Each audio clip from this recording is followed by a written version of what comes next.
And today's guest is someone who is brave, he is strong-minded, he is changing maybe the way that we look at professional tennis in many ways. It's a young man called Felix Mischker. And Felix is one of two tennis brothers who many years ago their father set up a social media account. And the whole idea of the social media account was to bring money in for them to fund their tennis. And then Felix has taken it on into the professional game, and the way that he is funding his tennis and his professional journey is now through his YouTube channel, which I believe has about 230,000 followers, and everyone's following his every move, his move in professional tennis. His road to 1 ATP point was one of the first series that he has. And I know when I speak to people at the Soto Tennis Academy, the youngsters, they've been looking forward to this one big time, because Felix has become a bit of a cult hero in the younger tennis age. And I must admit, having spent the time talking to Felix, I can see why. He delivers his message very well. He's out there, he gets it, he's smart, he's articulate. I'm going to pass you over to Felix.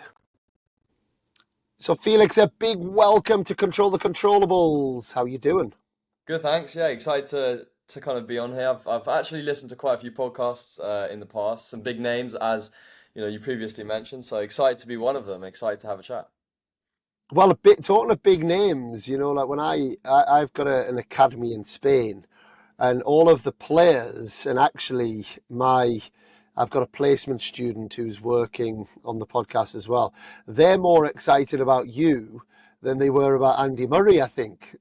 So you've got some, you got some big shoes to fill, and I guess we'll get into all of that, but I guess that's the sign of 2025, right? And the times, and maybe something that I'm guessing your dad, because when we get to it, when we talk about tennis brothers, and or certainly the brand that I've seen that's grow over the years. I'm not sure the age that started, the idea was planted by yourself and your brother.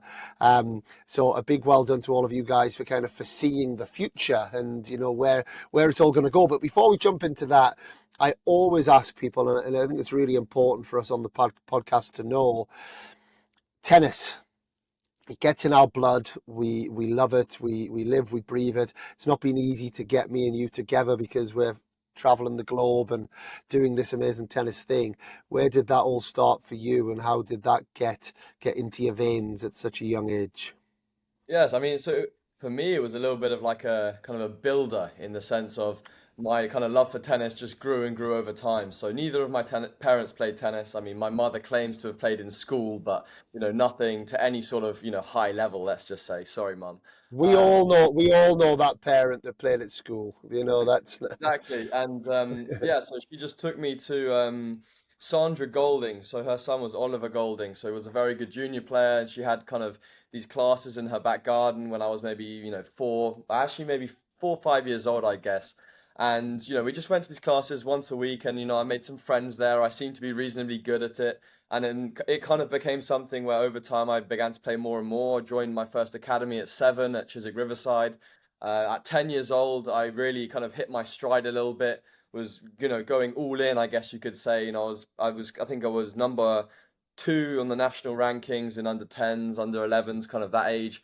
Then I kind of had a little bit of a weird phase, which I guess a lot of people who are kind of trying to become pro don't really have. So kind of from the age of 12 to 18, I was going to, school, and that was really my focus, is actually, going and getting the education, going down the more traditional route. And my tennis suffered a little bit. I think I, was falling maybe down to like 200 in the country, which for obviously having been pretty good in under 10s was not, where I wanted to be. And I made the decision at 18, look, I can either kind of go to university and try and play tennis and carry on, but not really, to any sort of professional standard, which was completely fine with me. Well, not the idea of it, but I think at the end of the day, I really wanted to give myself that shot. And so just before kind of I finished under 18s, I gave it, one last go. And that's kind of the inception of the road to 1 ATP point journey. through the Tennis Brothers channel essentially. And that's kind of where my like 100% commitment in terms of, you know, what I want to achieve in tennis really started. And I think I went from kind of 200 to maybe 15 within a couple of months through playing the British Tour, stuff like that. And then, you know, it came to financing. It came to how can I support myself on a gap year to play tennis and follow my dream essentially. You know, we sat down, we had a whiteboard, we said how much can we kind of put together. It wasn't even, you know, five figures for the whole year. So that was obviously, you know, we need to, you know, find a way of making this work financially. And I came up with the idea, why don't I show my journey and show my progression and stuff like that. And you know, that was you know, a pretty daunting moment because the actual inception behind the whole series, a lot of people don't know this, is it was literally on a Monday I said I want to start this, and by Sunday I had a video prepared that I'd spent maybe 50 to 100 hours working on because I had to learn editing kind of pretty much from scratch. And initially it was going to be road to one qualifying win or road to playing the first qualifying tournament. And I think it was my dad and me that kind of came together and said, well, that's a bit boring, isn't it? Like, you know, what's the point of that? And then we said road to one ATP point, which wasn't even my goal within the first year because obviously my level was nowhere near that. And you know, that was kind of the inception. And since then, I've never really looked back, and my love for the game's only got bigger. Wow, so many questions that jump in my head, and I guess we'll end up talking around a lot of this, really, Felix. But the thing that jumps in my head is why, between the ages of 12 and 18, for someone who was part of and you know, like we take the Tennis Brothers, that was the first time I heard about your brother and Lucian as well. Is it your brother? Yeah. You know, and I saw it. I think I might have even had a couple of emails with your dad back and forth, and and someone, or certainly from the outside, a family that seemed quite tennis obsessed. That was how it kind of came across. Why the ages of 12 to 18 wasn't it pushed more? Because we see now so many people that do, right? You know, so what was the reason that you didn't? And I guess that was maybe not fully portrayed in how I would have picked it up. I would have picked up you guys from very much from the outside. We've never met, Yeah. you know, of being a bit of a tennis obsessed family that were going from it from a young age. I think it comes down to kind of one or two things. I mean, when I say from 12 to 18, there was still effort and there was still love for the game. You know, it just wasn't focused kind of in the correct ways. Now, obviously, through those kind of age categories, you see a lot of players playing the Tennis Europe events, the Junior Tour events. Essentially, for me, it was financially, my parents couldn't help me to, at that time, play those events, which kind of obviously, you know, it's quite a big expense for two brothers, let's just say. My brother had a tennis scholarship to Leeds, so he was, you know, going into it and progressing, and it just kind of came to a point, I think, towards the kind of 16 to 17 age where the focus was more just accepting that, look, I can't play these events, and my training setup was really my downfall. I was basically training outside three times a week at Westside Tennis Club in the rain, or you know, the British weather's pretty horrible. And Yeah. yeah, I just kind of lost that little bit of momentum, and it kind of just slowly began to trickle out in terms of like the goals and aspirations. You know, when you see all of your peers competing in the ITFs and doing well and improving their junior rankings, and you know, you can't be part of that, that's obviously difficult. And I think one of the main factors towards that was obviously COVID as well. I mean, there was a large period where there wasn't much going on, you know, for Right. those 2 year period. And I think for me at that time, it was then a bit of a sign for me to say, look, okay, I can't play tennis. I'm going to really focus on my academics here. And that kind of carried on a little bit afterwards as well, because, you know, some people, you know, they went all in on tennis. They went and played in countries where you could play and all that type of stuff. That wasn't really the route that we went down. And my brother ended up leaving Leeds. He's kind of taken a little bit of a break from tennis. He's had a wrist surgery, so he's had a whole different kettle of fish in terms of his story. And I'm not going to go into that because that's his story to tell. But What's the age? What's the age two difference? and a half years younger, so he's 18, turning 19 in 2 months' time. So he's 2.5 years younger. Yeah, So you're the big bro. I am the big brother. Yeah, you know. Okay. And in terms of the whole thing of Tennis Brothers, what was the reason for that? Because that at the time again seemed to me like it's just quite clever because it seemed like it was raising some funds to support your tennis. Of course. Yeah, I mean that was the whole Yeah. aim. The beginning of the journey. I mean, the main thing was trying to help with the funding model of, tennis is an expensive sport, but also just sharing our journeys, very passionate, both me and my brother, in terms of, our love for the game, and that's never really began to kind of falter too much. And, my dad was the one that started it, said, let's just post some pictures on Instagram, is how it started. And then we started a YouTube channel, and, I always love making videos and doing fun stuff, and I don't know, like testing these tennis balls and all that type of stuff. So, it kind of came pretty naturally to what we were doing, and it kind of grew. Mm. But it was never really something super to focus on, and it definitely had its ups and downs. There were days where, I said, we were trying to post a video on a Sunday, and it would come to Sunday morning, and Dad would say, "Oh, let's go and film this," and me and Lucian are just sitting there like, oh, just can't be bothered. And Yeah. credit where credit's due.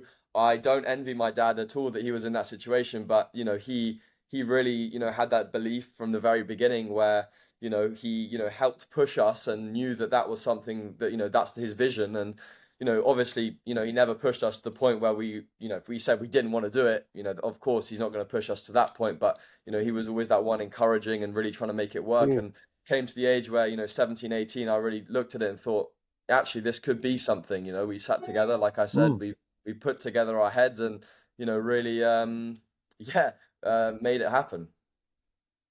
Your dad sounds like a very clever man, and like a real visionary in that. And as I guess the platform that was created in that way, and then when you talk about the series of the Road to 180p point, you already had a community, right? You already had a community that were engaged and interacting with you. How many followers do you guys now have on YouTube? About 230,000, I want to say, subscribers. And what does that equate to? Is that something that is able to fund your tennis through sponsorships and things like that? How's that model being able to work? So as of right now, yeah, it pays for obviously me to be on tour. I have my coach with me this week. Usually, well, I have to have someone who's here to film, my matches, and kind of be around. So at the moment, yeah, it's making it work. I mean, there's obviously, there's sides to every business. You can always look at it from, how can we lower the expenses? How can we increase what we're, outputting? Obviously, I don't think it's yet at the point where, let's say, me, my dad, my family can, let's say, live off it in terms of what it would be, because obviously, it's financing the tennis and it's achieved its kind of main goal. And, I think kind of beyond that, it's looking at, how can we, use it as a platform and carry on showing and spreading the message and the word, because tennis is one of those sports, and especially doing YouTube about my journey, it's not something that I'm doing for the money. I didn't start it for the money to make a quick profit. And I think that one of the things is, obviously I'm in a very fortunate position that it's built to where it is, and I'd love for it to carry on growing. I have so many cool ideas, and obviously with my tennis journey, but also tennis content in general, which I think is very exciting. And it's always walking a kind of a fine line between, focusing on, tennis, because that is the number one goal, but also creating, content that people find valuable, they find engaging, they can learn from.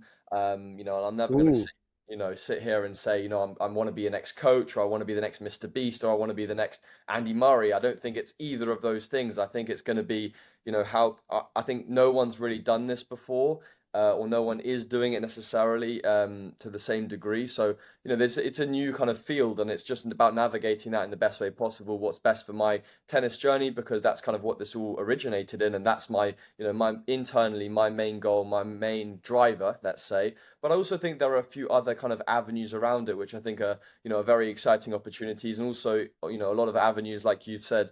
I kind of at these tournaments, I was playing a match the other day, and you get 20 kids who are here in Qatar coming, and they're sitting in the crowd and next to my coach, and they start chanting my name, which threw me off completely. And it was one of those moments that really made me realize kind of the impact, and yeah, just appreciate kind of the waves that it's making. And beyond just that, I just want to kind of help inspire people and help people improve their games like I did. Because when I was 16, I would have loved to have someone who kind of inspired me and was a bit of a light, kind of like a signal to kind of go towards.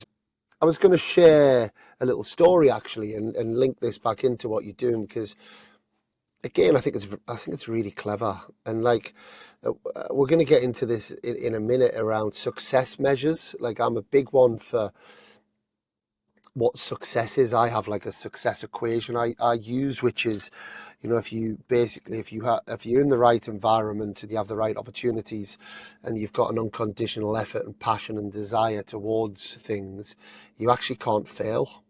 But it's like success is all relative, and success is contextualized, right, on depending on how people measure success, and and how we define that. And this whole thing was planted in my mind. There was a guy called Joseph Siriani, who was an Australian tennis player, good player, and he used to be like 200 in the world, 250 in the world. And I remember playing him in a British Tour event, in Felixstowe. And I think he beat me in the final, and we were talking afterwards, and his ranking was about 800 in the world. And I was asking him what he was doing. He said, well, what I've done the last year is I've actually started to measure success. He might not have used those words, but to that degree, measure success on making money, not on my ranking. Mm, And he said, and this year, I've made like 150 grand playing club tennis. yeah. So he's like, I'm playing all these money tournaments in France and Germany, and I'm playing for different clubs, and I'm doing this. So I'm playing less futures. So there's a guy at 800 in the world who's making probably triple, quadruple what someone at 400 in the world's making. Yet in the tennis world, we get very, very fixated on rankings, and we're so ego driven by the ranking and what that number is next to us. Whereas you won't say it, but you're the most successful player in that tournament, and it's like, and just how those things are viewed. So the bit that then does come, and you've touched on it, and you've obviously got a nice outlook on it. I think you used Andy Murray, Mr. Beast, or a coach, and it's like as the three examples. But if we take the success measure, at what point does one suffer from the other?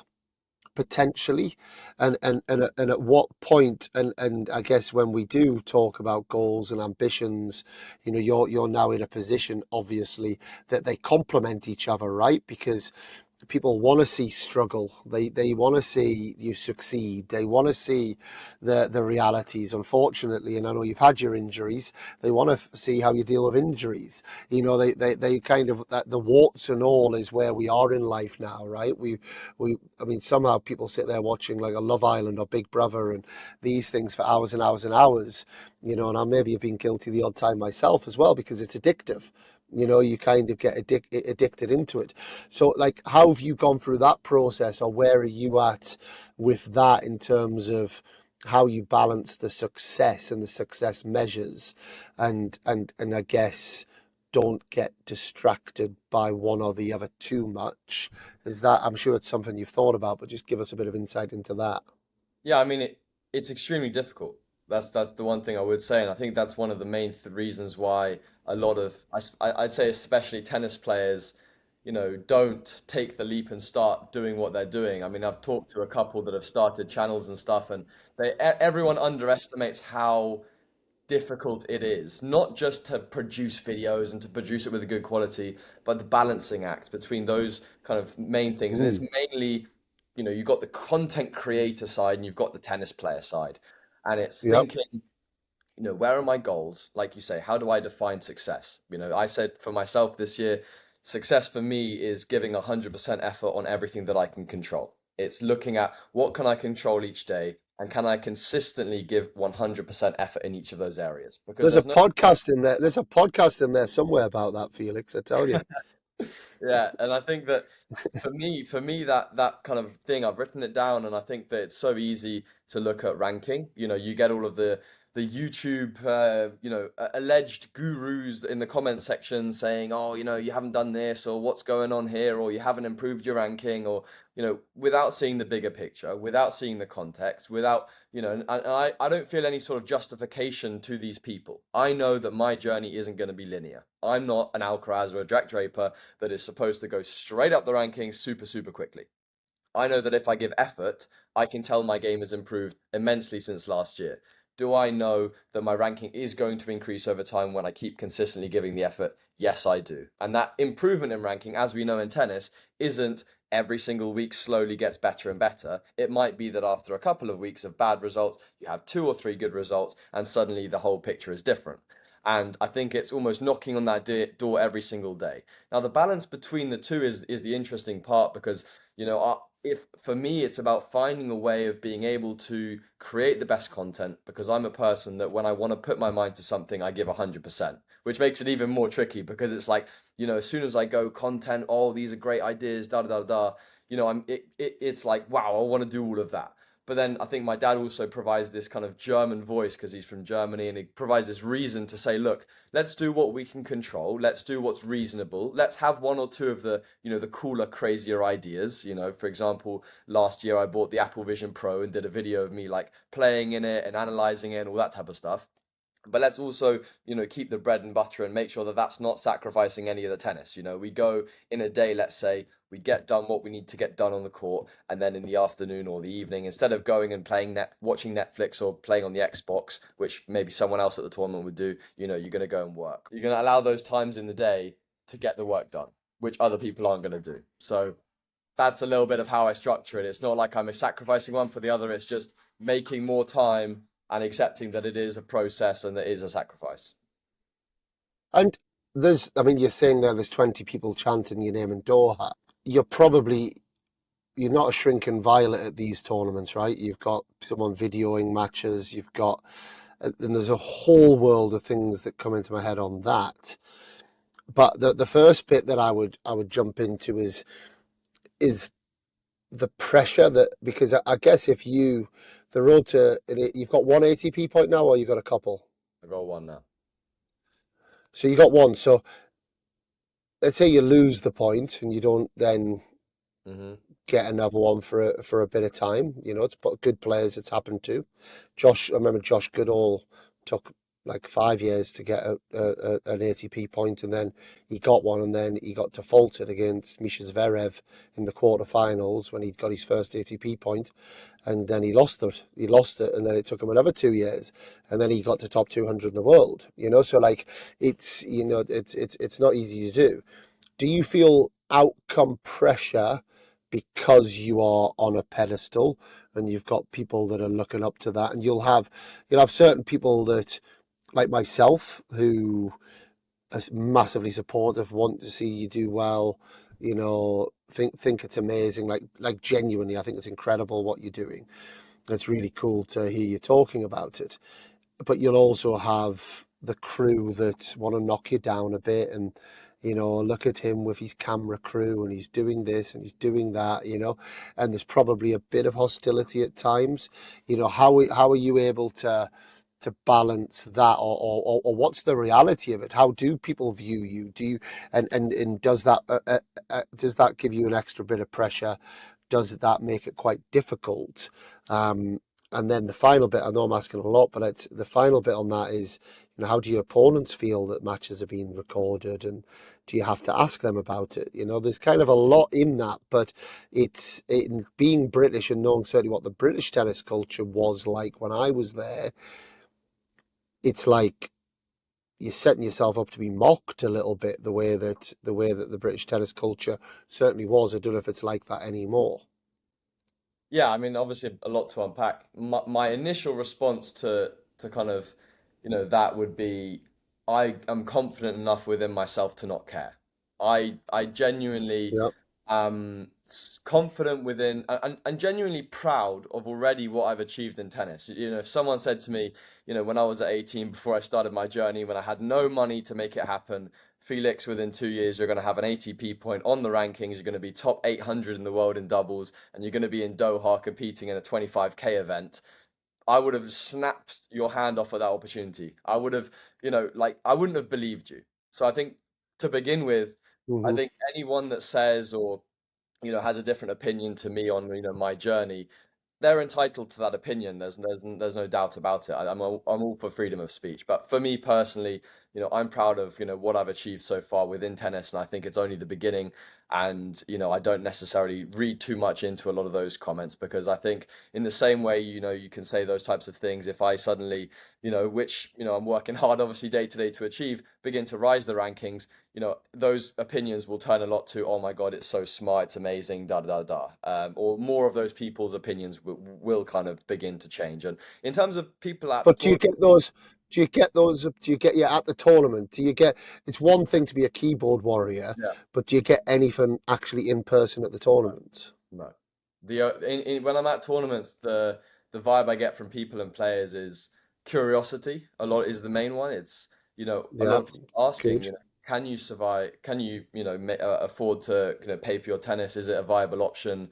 Of course, some people, that they would never say it to my face potentially, which is why maybe I haven't, heard some of the more critical sides of the story. But, I think most players are respectful enough to not really, out their, opinion on it. I think, a lot of the people, if that were to be the case, it's coming more from the curiosity element of, wow, you can kind of make it work through the tennis, like you said. And in terms of filming, I mean, most of the people are okay with it. They're all for it. They like it. They like doing their own social media stuff. Obviously, they might have different priorities, or they might not see a way of them making money from social media, so they just focus on their tennis, which is a perfectly okay thing to kind of be doing. And some people, have said that they don't want to be recorded, and I respect that. Every opponent that I ask, I make sure, I think the rules, used to be that you just have to ask the ITF supervisor, and if he's okay with it, you can. But for me, the number one priority is making sure that the player on the other side of the net is comfortable with me recording, and is comfortable with, me posting and all that type of stuff. Because at the end of the day, I don't want to be filming someone who, doesn't want it to be taken down. I'm not here to try and, exploit other players for content and do all of that type of stuff. I just want to show my Mm. journey in the most accurate way possible, show the ups and the downs, and tell a good story about it. I think sometimes it's not all about, you know, this is week for week, day by day, hour by hour, my journey. I think a lot of it is also telling a story, allowing people to understand it. Because you've got to remember, a lot of people on YouTube don't even know what futures tournaments are. They don't understand how the tournaments work. They don't Mm. understand the nuances. I mean, I'd argue that 90% of people don't understand how the ranking system, the prize money, there's so much unknowns, because it is the kind of the lowest level, and there's Absolutely. specifics. And so I think kind of part of, being a YouTuber and, telling that story is, informing people in a way that they can understand and they can relate to. And I think part of, this kind of judgment and criticism that you can get from online from posting your stuff is also to do with how you portray yourself. You can show yourself as this person that, only wins. You can show yourself as this person that, posts everything irrelevant of wins or losses. And tennis is one of those sports where, you look at some people and their results, unless they're rising the rankings quickly, they're going to have, let's say, 35 events a year, 15 are going to be great, and then the other 20 will be pretty average or bad.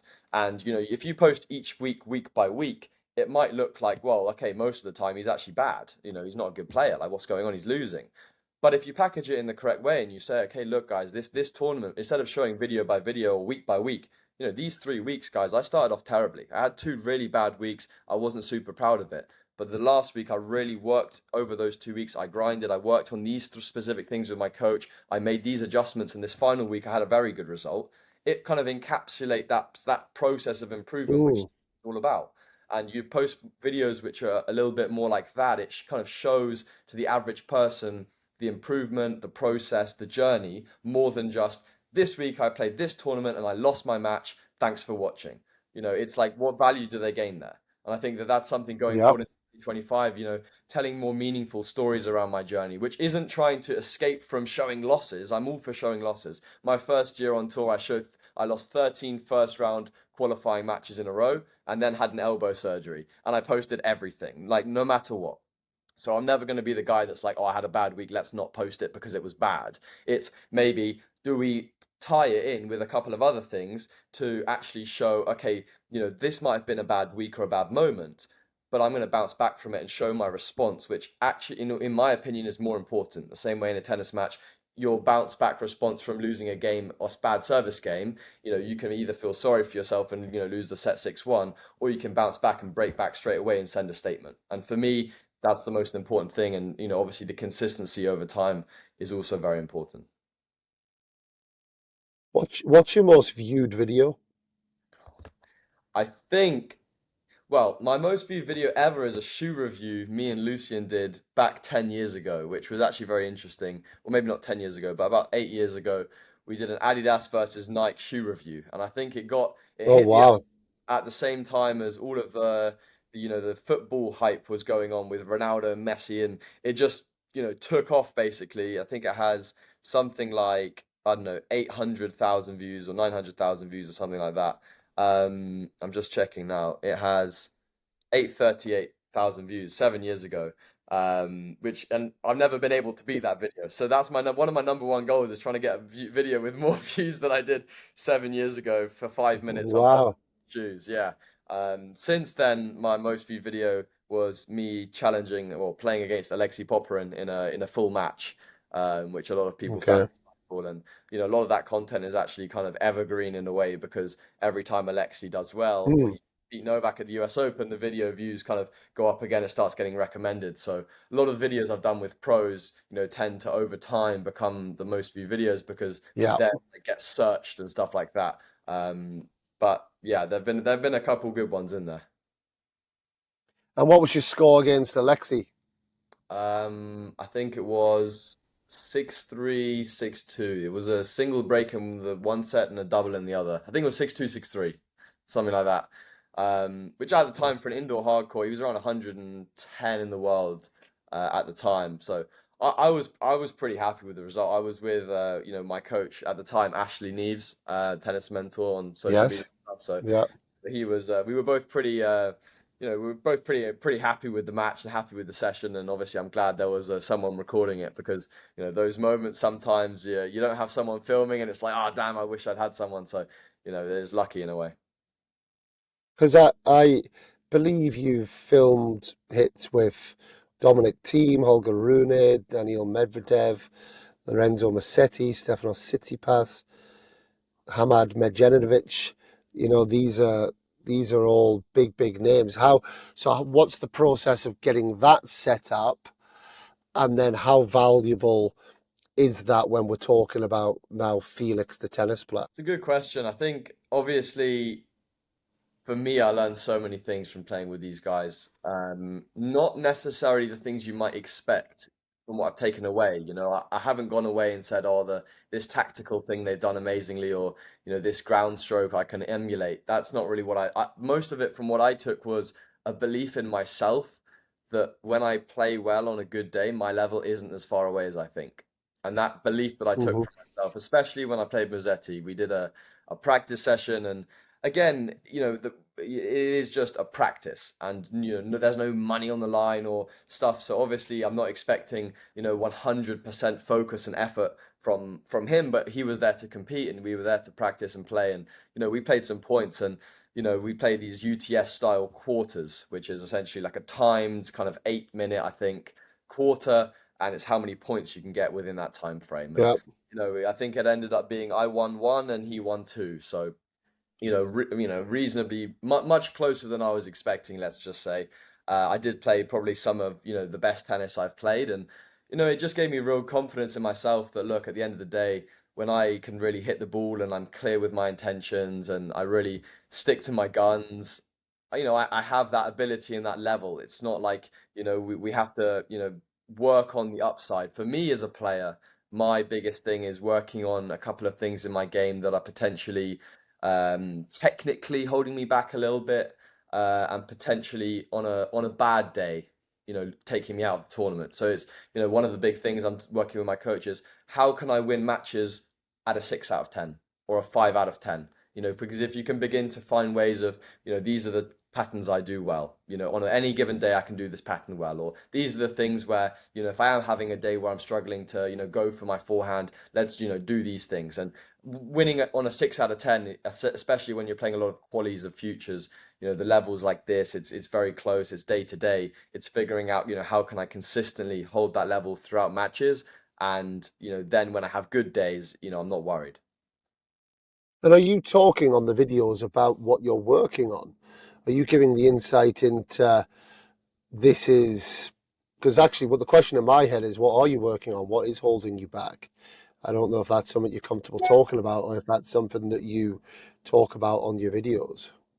Yeah, so I mean, I think a lot of what I'm working on kind of in general is like a little bit to do with consistency. I think kind of technically and tactically there's not too much in terms of like my intention when I go onto the court that is, should be massively altered or changed. I think for me it's like I said, trying to win at a 6 out of 10. A lot of the matches that I play, I feel like I'm in it. Have good opportunities, and when I back myself in big points, it comes off in my favor. It comes away in my favor.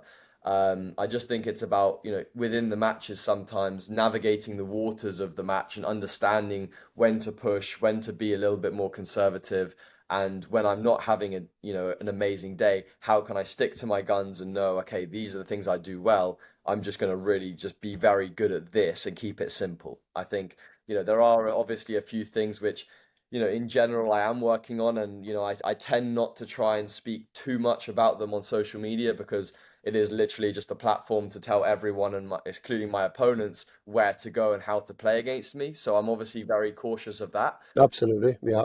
But I've never been someone to, be very, very secretive about kind of what I'm working on. I know my backhand side traditionally has been a bit more of a weakness than my forehand side. That's a very obvious thing, which is obviously something I've been really working on, and I'm very happy in terms of, off my backhand side now, defending and attacking and being able to, not break down. I've made big improvements on that, and I'm very happy with that. And it's using that in matches and, utilizing those nuances within those, like, because there's a difference between practicing it and doing it in practice and doing it in a match consistently. So it's like that. It's building that, confidence up on it. It's building, elements within serve +1, return +1, and a lot of those kind of smaller tactical elements that in some matches I'll tend to, let's just say, overcomplicate.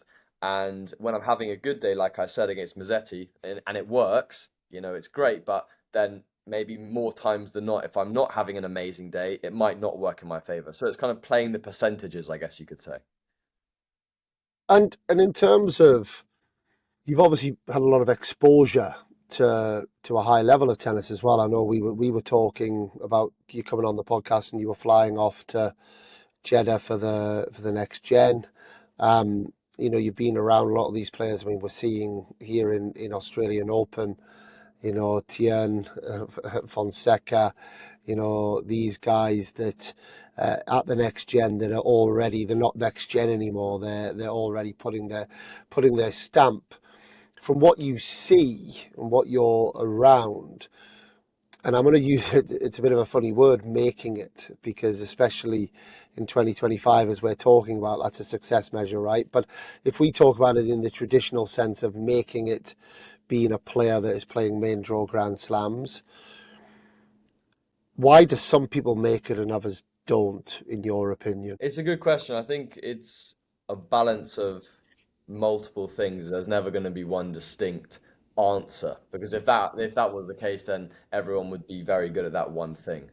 In my opinion, it's environment. It's the team that you have around you, the people that you surround yourself with, the habits that you have, the commitment to those habits. Living and breathing, tennis to a certain extent. I think that's one part of the kind of the puzzle. I think people that surround themselves with the Yeah. wrong teams and people, it's very easy to, get led down the wrong routes, and then you create bad habits, and then you're lowering your chances. I think there's nothing that in my mind is this is definitely going to make someone successful or make it like you've said.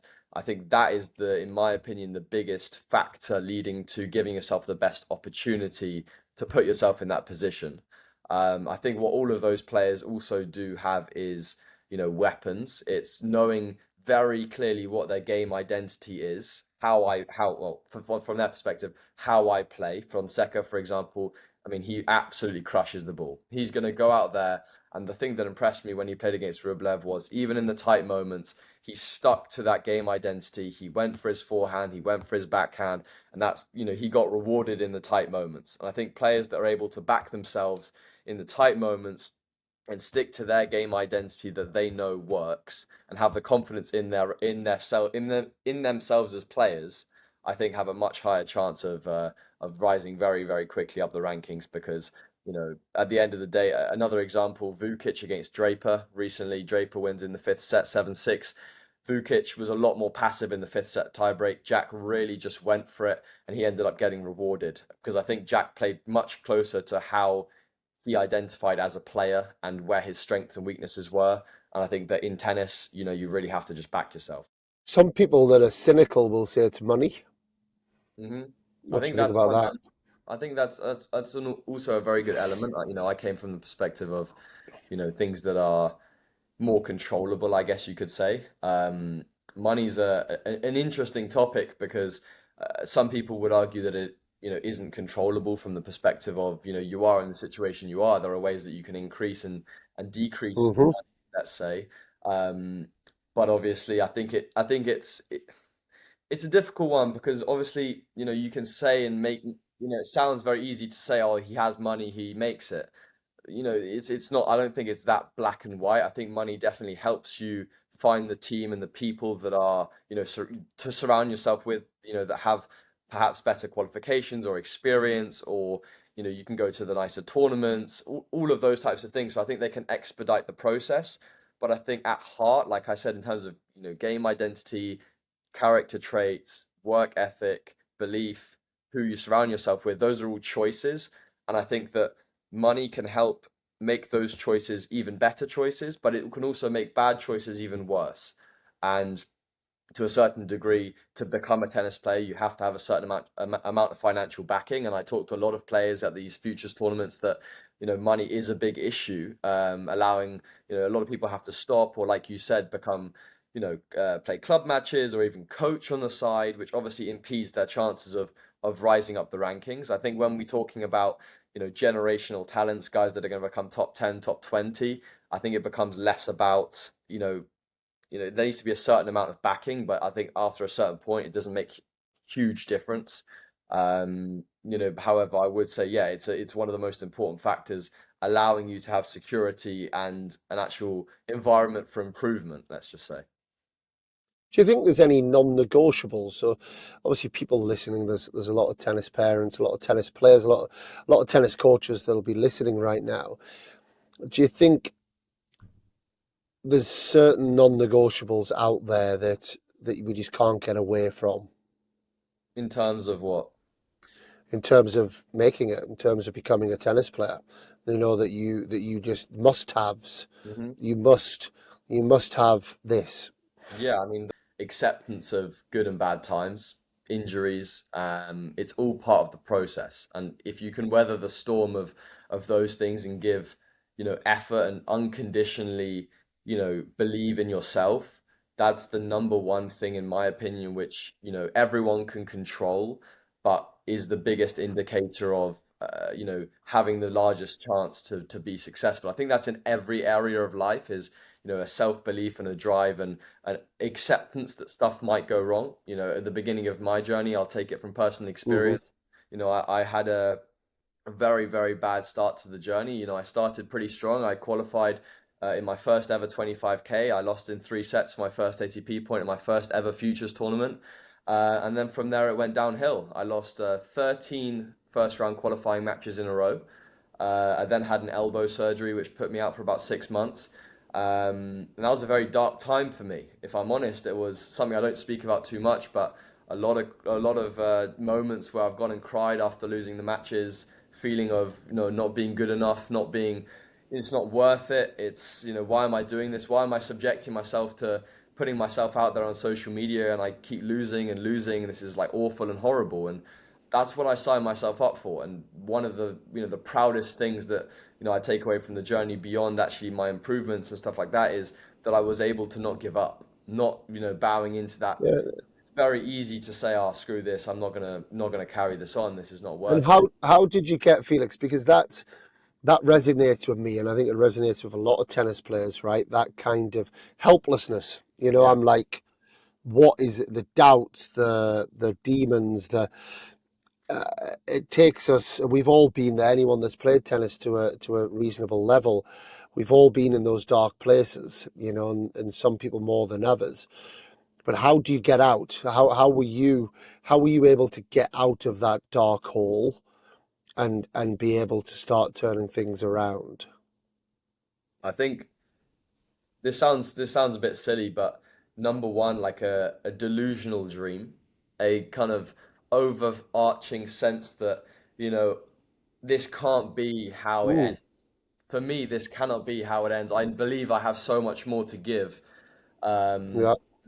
a belief that, from that first tournament that I played, where I was lost in 3 sets to a guy who was 500 in the world, I had physically seen this is what I can do. I can be this good. And, it might have only been for one match, or it might have only been for an hour and a half, but, that instilled a massive belief in myself to really, again, like I said, when I play against Mazzetti, there's this belief that, if I keep working and I keep pushing forward, that I'm going to go up. And there might be dips or massive bumps and rocky moments in the journey, but I think that for me, part of it was, just taking a risk, and also to myself thinking, like, there aren't many other options which I like. If I go to a US university, wasn't an option anymore. UK university was, you know, it's difficult, let's just say, to go to a UK university and really become a high level pro. There's not many people that can do it. I'm not saying it's not possible, but most of the people that decide to go down that route, I don't see being as successful as the US college route or going straight to pro, just by the data. And then the other thing I'd say is that, I kind of felt like, what's the other option here? So I just doubled down. I just went, look, I'm gonna, in this period where I can't exercise, I'm gonna do more YouTube. I'm gonna, show more about my journey, create really cool content. This is gonna be the way that I pay for my journey. Well, let's really, make it work and make it Mm. happen, and show that, and show these bad moments, and be vulnerable, because I wasn't necessarily happy with it. But the one thing as well is the YouTube side of things, and the content creation is something that I enjoy unconditionally. Whether it's bad or good, I enjoy creating content, creating cool ideas and innovative content, which, there's a lot more of that to come in 2025. I think diversification is a big thing, that, beginning to try and reach larger audiences and not just the committed tennis community. And I think that at the end of the day, the accumulation of those things allowed me to kind of be where I am today. I think there's a couple of things actually for me. Is it it goes to show the importance of diversifying what we do in life a little bit, and I think that was a big lesson that not all of us, but most of us maybe learnt in COVID, Yeah. and certainly myself as a director of a tennis academy. Obviously, COVID came and hit us from all angles, but then it was like, well, hold on a minute, this is what I do, and this is all that I do, and it's like, how do I now proceed? And it certainly kind of inspired me actually that time so now I'm a tour coach with some top players in the world. I have my academy, I have my podcast. There's different elements, and it's like, if one goes down, and in your instance as a tennis player, you're injured, okay, well, now you can develop the other area, and I just don't think enough people are doing that, and I don't think enough people are looking. And what I hope they take from this conversation, and I certainly am, and take from your YouTube videos as well, is there's more to life, and there's the tennis players world. There's a lot more time than we have. It's a privileged position to be in, to have this time to be able to develop certain diversifications in your world, and in your instance, making some money, doing something that you're passionate about, developing life after tennis. Like, you're only going to play tennis until a certain age, so continuing to grow that and grow your networks, and in your instance, an audience. And the beauty of that for me is it also means you can deal with losing a bit better as well, because the perspective and the outlook is a little bit different. And just to go back to what you were saying earlier, one of the things I say to players all the time is you're not allowed to stop in a bad moment. Always, if you're going to stop playing, stop in a good moment. Yeah, When you're in a position where you're making a rational decision, you're not just hiding from the current emotion that you're dealing with. yeah, And I think there's lots of great advice. Now I could keep you all night here in Melbourne anyway. I know it's the morning in Doha, but I want to ask you one more thing before we jump into our quick fire round to finish. And it bring up a topic of obviously social media. Um, don't exploiting is the wrong word, but you've seen the opportunity in social media, and you've the business opportunity, the ability to do what you're doing, and that's a real positive story. Whereas I have a little bit of a concern in the world of tennis that social media is used in a negative sense. Uh, you know, an IMG, comes and takes kids at age 9, 10 now, delivering all these messages to parents. There's big kind of fights for kids at a young age. And obviously you've had experience of being on social media from a young age as well. But it almost feels to me now US college has gone that route as well, that NIL, in order to get the NIL money and be paid in college, they're going to have to prove market value at some point. You've got 230,000 followers, so you're getting market value of what you are bringing to sponsors and companies and these things, and that's going to have to be proven as well. So the way that I see it going is I see almost everyone feeling like they have to have really good social media presence from a very young age. Um, but if that's not done in the right way, and obviously your dad's managed that very closely and done that in a very good way, and in turn you've been able to do the positive, I, I do worry that there's going to be a lot of negative sides of social media that are going to come out. What's your take as someone who's a bit of an expert in this area? What's your take about where social media is at, linked to tennis players, tennis parents, and maybe some of the pitfalls that people have to watch out for? yeah. I mean, it's one of those things. It's very there's large upsides and large positives, and like you've just mentioned and outlined, there are some negative sides as well. I think at the end of the day, the way that I see social media and the way I utilize it is a bit like you said. It's a force for good. It's a force for inspiring. It's a force for showing and hopefully giving some light onto Hmm. the tour and stuff like that. And I think it's a bit of a complicated topic. Obviously, like you've said, the world kind of revolves more and more around followers and size and value. You could say it like that. And do I agree with that being the case? No, probably not. I don't think that we should be pressuring and forcing people at a young age to do things just because other people are doing it and other people, it's like a requirement. I think social media should be something that you choose to endeavor in and you choose to be passionate about. If you're not passionate about social media, then don't do it. That's my genuine, point. And I can understand what you're saying, that people might be forced or pressured or feel like they have to be doing more constantly. And I have that feeling, I think comparison, one of my favorite quotes is comparison's the thief of joy.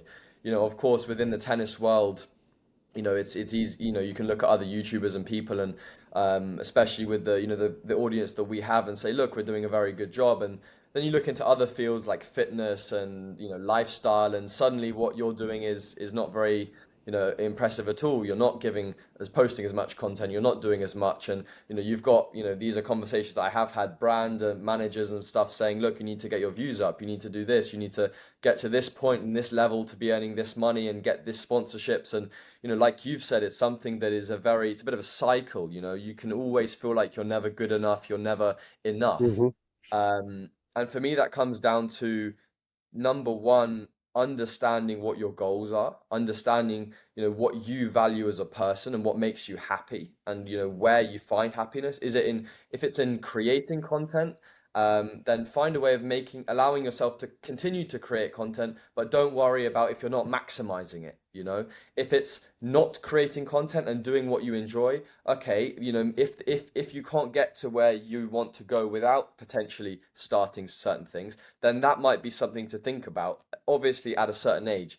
Where, you know, when we talk about the younger kind of age group, you know, I think everybody should have a choice. I think you know, everyone who's, you know, I've seen people on Instagram, 15-year-olds, 12-year-olds, 10-year-olds, you know, you see everything nowadays on social media. I think it's very easy to, you know, especially at a young age, see these people and, you know, draw comparison and feel like, you know, maybe what you're doing isn't as good. But, you know, what I would say is that you need to kind of identify as a person, you know, what makes you happy and, you know, where you can see yourself thriving in, and in what environment, and, you know, what steps do I need to put in place to be able to get there. And, you know, at the end of the day, sometimes it's not all about, you know, getting the best deal or getting the contract with this. It's about, okay, is that contract going to allow me to further my dream? Okay, maybe it might be worth doing. But if not, you know, why would I sacrifice my mental health, my happiness, my lifestyle that I enjoy just for that opportunity? And I think it's a fine balancing act. And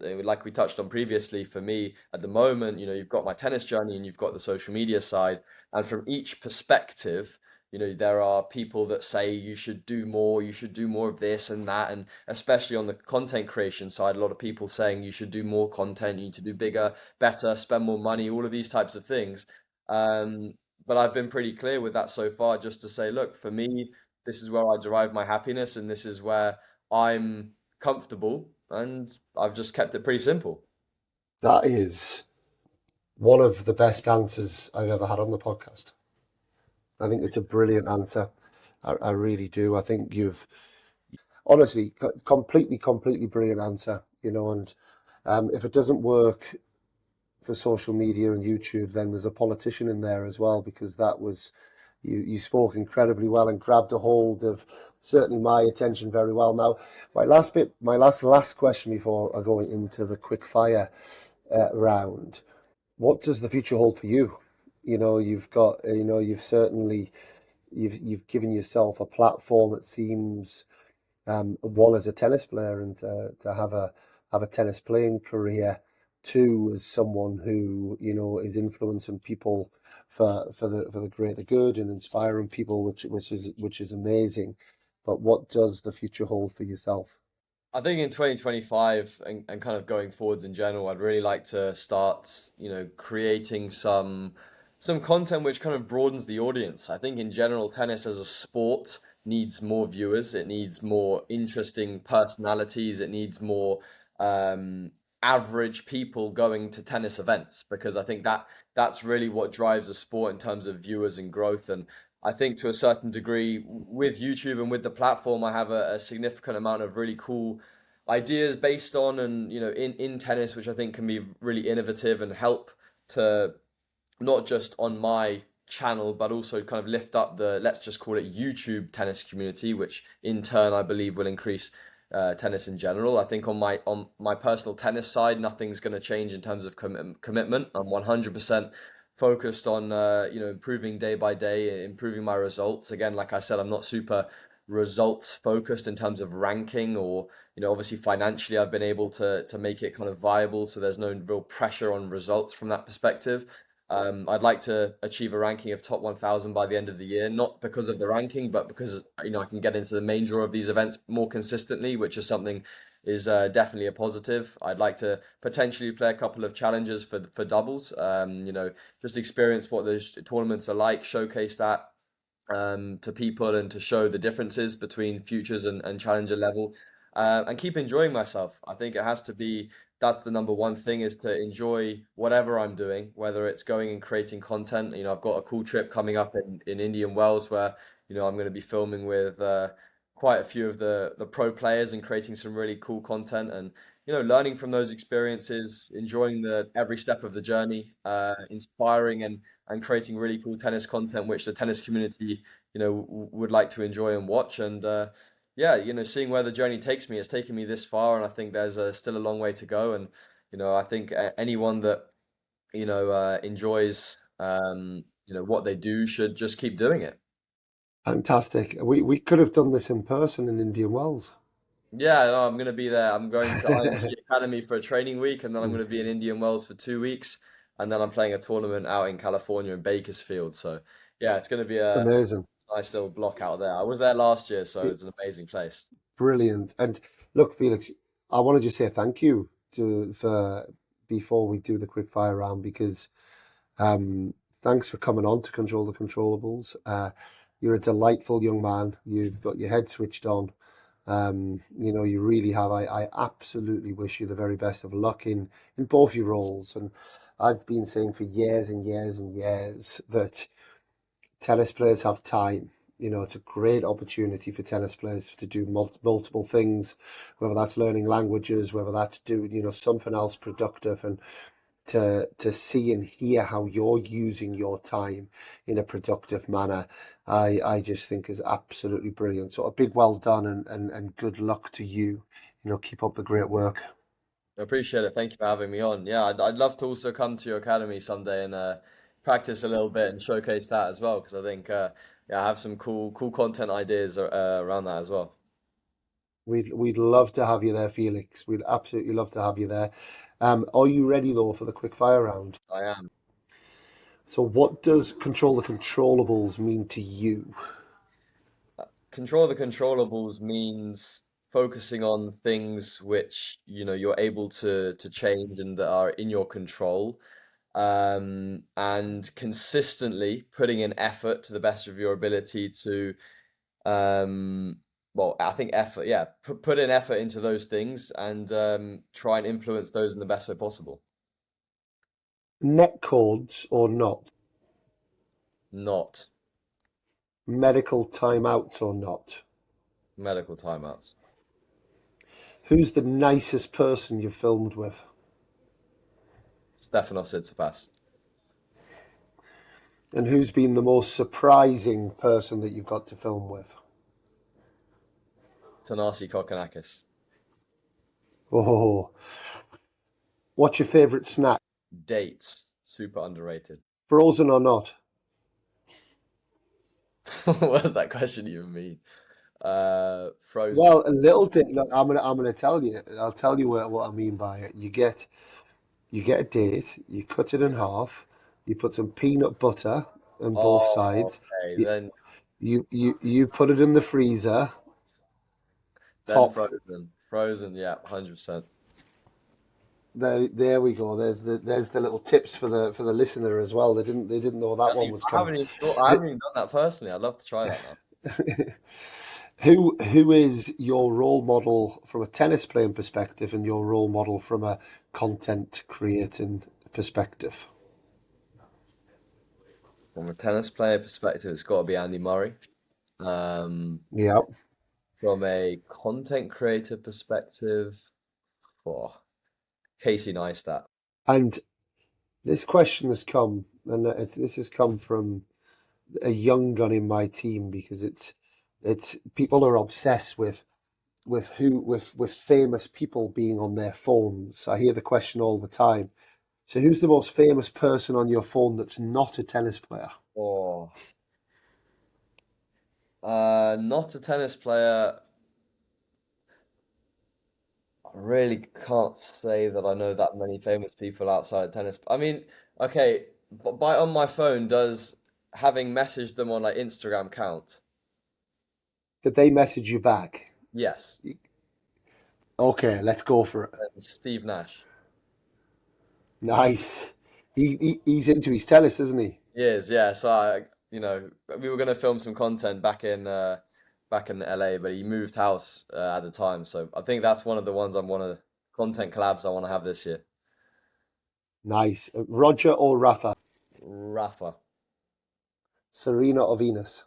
Serena, Who is the greatest player of all time on the men's side and on the women's side, in your opinion? Djokovic has to be, um, and Serena Williams, it's iconic.